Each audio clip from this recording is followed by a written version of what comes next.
अगर मायावती इंडिया गठबंधन में आती है तो उनके यहाँ पर फायदे की संभावना ज्यादा है। आप देखेंगे 2019 के चुनावों में जब वे अखिलेश की सपा के साथ गठबंधन में थी तो 80 सीटों पर जो मतदान हुआ उसमें से 10 सीटें यहाँ गठबंधन की वजह से मायावती ने जीती। आप ये नहीं कह सकते कि बसपा ने 2019 में 10 की 10 सीटें अपने दम पर जीती। गठबंधन का बहुत फायदा मिला और वही फायदा यहाँ पर और अब चंद्रशेखर आजाद की बात करें तो वो उसी सीट पर लड़ रहे हैं जहाँ पर बसपा ने भी एक वक्त पर चुनाव लड़ा था, नगीना सीट, और इस सीट को जीती भी थी बसपा ने। तो इसी सीट को लेकर फिर से बसपा रणनीति भी बना रही है। यहाँ पर आपको बता दें कि लगभग 80 सीटों में से 30 सीटों को लेकर बसपा यहाँ पर विचार कर रही है, जिसमें से नगीना सीट भी है। और इसी सीट पर चंद्रशेखर आजाद ने भी ऐलान कर दिया है कि वो भी चुनाव लड़ रहे हैं। तो हो सकता है कि ना चाहते हुए भी इस सीट की वजह से बसपा सुप्रीमो मायावती को गठबंधन करना पड़े और उत्तर प्रदेश में उनको मनाना चाहिए, क्योंकि दलित वोट बैंक यहाँ पर इंडिया अलायंस को शायद अभी बेहद यहाँ पर जरूरी के साथ आजाद समाज पार्टी और एसपी, इन तीनों का गठबंधन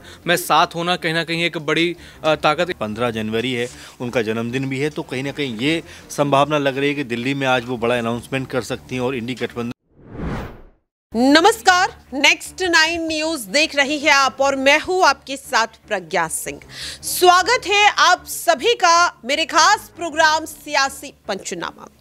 आज का दिन काफी ज्यादा अहम माना जा रहा है, क्योंकि जहां एक ओर आज राहुल गांधी की भारत जोड़ो न्याय यात्रा की शुरुआत होती हुई नजर आई। कल उसका आरंभ हुआ, लेकिन आज से यात्रा की शुरुआत हुई है। सुबह से ही इस बात की चर्चा हो रही है कि आखिरकार इस यात्रा का लोकसभा चुनाव पर किस तरह से असर पड़ता हुआ नजर आएगा सीटों के लिहाज से। तो वहीं दूसरी ओर आज उत्तर प्रदेश में भी काफी ज्यादा अहम दिन है, क्योंकि आपको बता दें कि उत्तर प्रदेश के 2 दिग्गज नेताओं का आज जन्मदिन है। पहली यहां पर अगर बात करें तो समाजवादी पार्टी की बेबाक और दिग्गज नेता मानी जाने वाली डिंपल यादव, जो आज अपना 46वां जन्मदिन मना रही हैं, तो वहीं दूसरी ओर उत्तर प्रदेश की पूर्व मुख्यमंत्री रह चुकी बसपा सुप्रीमो मायावती का आज 68वां जन्मदिन है। और ऐसे में माना जा रहा है कि अपने जन्मदिन के खास मौके पर मायावती कई बड़े ऐलान कर सकती है। क्या इन ऐलान में इंडिया गठबंधन में शामिल होने का फैसला भी हो सकता है या नहीं? इंडिया गठबंधन में अगर मायावती शामिल होती हैं तो जो शर्त मायावती की पार्टी द्वारा रखी जा रही है, क्या उन्हें पूरा किया जाएगा इंडिया अलायंस द्वारा? इन तमाम सवालों को लेकर चर्चा करेंगे न्यूज रूम में मौजूद सहयोगियों से कि क्या मायावती आज अपने जन्मदिन के मौके पर कोई बड़ा फैसला लेती हुई नजर आएंगी, जिसे लेकर लगातार कयास लगाए जा रहे हैं।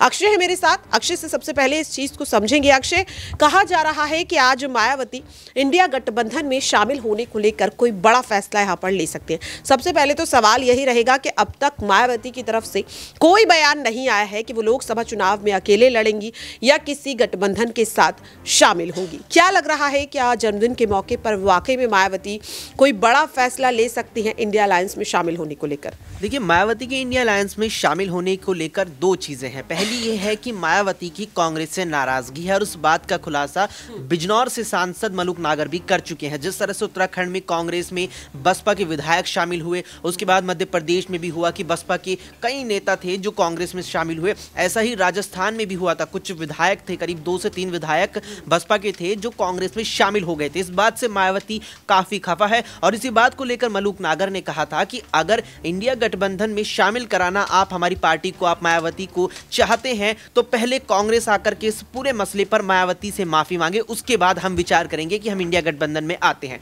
दूसरा यह कि अगर मायावती इंडिया गठबंधन में आती है तो उनके यहां पर फायदे की संभावना ज्यादा है। आप देखेंगे 2019 के चुनावों में जब वे अखिलेश की सपा के साथ गठबंधन में थी तो 80 सीटों पर जो मतदान हुआ उसमें से 10 सीटें यहां गठबंधन की वजह से मायावती ने जीती। आप ये नहीं कह सकते कि बसपा ने 2019 में 10 की 10 सीटें अपने दम पर जीती। गठबंधन का बहुत फायदा मिला और वही फायदा यहां पर मायावती को मिलेगा। लेकिन यहां पर पेंच अब वही फंसता है कि अगर मायावती आ जाती है तो अखिलेश की चिंताएं बढ़ जाएंगी, क्योंकि निश्चित तौर पर जो अखिलेश यादव करीबन 55 से 65 सीटें को 65 सीटें की यहां पर अपनी अपेक्षा रख रहे हैं। इस वक्त 65 सीटों के लगभग मांग कर रही हैं। वो जो उनकी मांग है 55 से 65 सीटों की, वो मायावती के आने से 35 सीटों पर आ जाएगी। इसीलिए यहां पर मायावती के आने से अखिलेश की मुश्किलें बढ़ जाएंगी, लेकिन मायावती के आने से मायावती के लिए और बसपा के लिए फायदा होने की संभावना ज्यादा है। वाकई में, लेकिन यहाँ पर यह भी कहा जा रहा है कि 2018 में गठबंधन होने के बाद भी सपा और बसपा को हार का सामना करना पड़ा। इसके बाद मायावती अखिलेश के साथ गठबंधन नहीं करेंगी। और अगर वाकई में इस बयान को देखा जाए, समझा जाए, तो ऐसे में क्या मायावती चंद्रशेखर आजाद के साथ हाथ मिला सकती हैं, जिसके दावे लगातार राजनीतिक गलियारों में किए जा रहे हैं। नाजमीन है मेरे साथ। नाजमीन, क्या लग रहा है, मायावती इंडिया गठबंधन में शामिल होंगी या फिर वो चंद्रशेखर आजाद के साथ हाथ मिला सकते हैं, उनके साथ गठबंधन कर सकती है, क्योंकि लगातार उन्हें लेकर भी दावे किए जा रहे हैं? देखिए, दोनों ही सूरतों में ये कहा जा रहा है कि मायावती सिर्फ अपने दम पर चुनाव लड़ने की बात करती हैं, तो दोनों ही तरफ नहीं जाना चाहेंगी। ना तो इंडिया गठबंधन की तरफ कदम बढ़ाना चाहेंगी, ना ही चंद्रशेखर आज़ाद के साथ जाना चाहेंगी। लेकिन अगर चुनावी समीकरण को लेकर देखा जाए तो मायावती अगर उत्तर प्रदेश में 80 सीटों में से कुछ सीटें जीतना चाहेंगी तो उन्हें किसी न किसी पार्टी के साथ आना पड़ेगा। समाजवादी पार्टी के साथ 2019 में उन्होंने गठबंधन किया, लेकिन उस गठबंधन के आरोपों में ये कहती हुई नजर आई कि जो 10 सीटें जीती है, उससे ज्यादा भी सीटें जीत सकती थी, लेकिन समाजवादी पार्टी की वजह से वो सीटें नहीं जीत पाई हैं। ये आरोप समाजवादी पार्टी पर लगाते हुए उन्होंने गठबंधन को तोड़ दिया। और उसके बाद से ही देखा जा रहा है कि मायावती शांत नजर आई, लेकिन धीरे धीरे जैसे ही लोकसभा का चुनाव नजदीक आने लगा तो मायावती की बयानबाजियां भी शुरू हो गई। और अब चंद्रशेखर आजाद की बात करें तो वो उसी सीट पर लड़ रहे हैं जहां पर बसपा ने भी एक वक्त पर चुनाव लड़ा था, नगीना सीट, और इस सीट को जीती भी थी बसपा ने। तो इसी सीट को लेकर फिर से बसपा रणनीति भी बना रही है। यहाँ पर आपको बता दें कि लगभग 80 सीटों में से 30 सीटों को लेकर बसपा यहाँ पर विचार कर रही है, जिसमें से नगीना सीट भी है। और इसी सीट पर चंद्रशेखर आजाद ने भी ऐलान कर दिया है कि वो भी चुनाव लड़ रहे हैं। तो हो सकता है कि ना चाहते हुए भी इस सीट की वजह से बसपा सुप्रीमो मायावती को गठबंधन करना पड़े और उत्तर प्रदेश में चंद्रशेखर के साथ आ जाएं और उनको अपनी पार्टी में मिला लें। तो बहुत बड़ी यहाँ पर एक उम्मीद जताई जा सकती है मायावती को लेकर कि वो कुछ भी बड़ा ऐलान कर सकती हैं आज, क्योंकि आज उनका जन्मदिन है। तो इंडिया गठबंधन को लेकर भी कर सकती हैं, चंद्रशेखर आजाद को लेकर भी कर सकती हैं, कुछ भी हो सकता है। वाकई में अब सवाल ये भी है कि कांग्रेस के साथ लगातार नाराजगी के चलते ही कहीं ना कहीं इंडिया गठबंधन में अभी तक मायावती शामिल नहीं हुई। इसी बीच ये भी कहा गया कि बसपा द्वारा जब दानिश अली को सस्पेंड कर दिया गया तो अब वो कांग्रेस में जाने का विचार कर रहे हैं, क्योंकि मणिपुर वो पहुंचे कल राहुल गांधी की भारत जोड़ो न्याय यात्रा में शामिल होने के लिए। यहाँ पर दौलत है मेरे साथ। दौलत, जहां एक और माना जा रहा है कि कांग्रेस बसपा को इंडिया गठबंधन में शामिल करने के लिए हामी भर चुकी है, इसी बीच दानिश अली के कांग्रेस में शामिल होने की लगातार चर्चाएं हो रही है।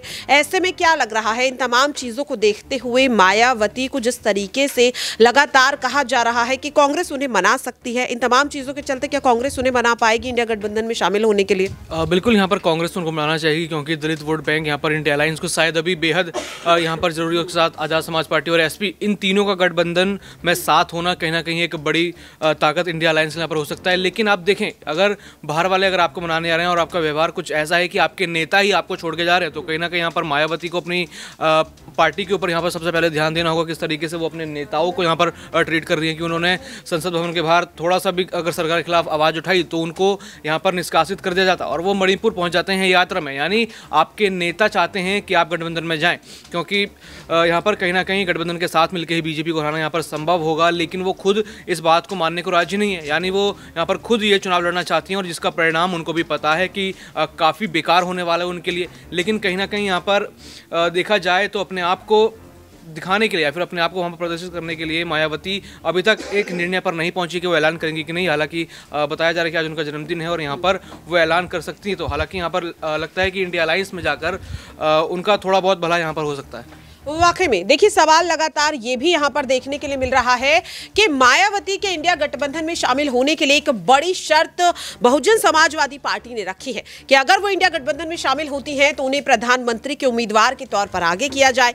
लेकिन इंडिया गठबंधन में तो पहले से ही प्रधानमंत्री के लिए इतने सारे उम्मीदवार हैं, कई नाम सामने आ रहे हैं। ऐसे में इस शर्त के साथ क्या मायावती इंडिया गठबंधन में शामिल होंगी? मेरे साथ यहाँ पर मेरे वरिष्ठ सहयोगी अमन जी हैं। अमन जी, क्या लग रहा है, मायावती को प्रधानमंत्री बनाने की जो मांग है वो यहाँ पर सीधे सीधे बसपा कर रही है। अभी हाल ही में अखिलेश यादव को प्रधानमंत्री बनाने की मांग सपा द्वारा की गई। ऐसे में राहुल गांधी की चर्चा हो रही है, मल्लिकार्जुन खड़गे की चर्चा हो रही है। तो इन तमाम नामों के बाद क्या मायावती को वो जिम्मेदारी या फिर वो अहमियत इंडिया गठबंधन में दी जाएगी? देखिए, पहली बात तो ये है कि क्या वो इंडिया गठबंधन में शामिल होंगी, इसको लेकर ये भी सवाल लगातार उठ रहे हैं। चूँकि आज 15 जनवरी है, उनका जन्मदिन भी है, तो कहीं ना कहीं ये संभावना लग रही है कि दिल्ली में आज वो बड़ा अनाउंसमेंट कर सकती हैं और इंडिया गठबंधन में जा सकती हैं।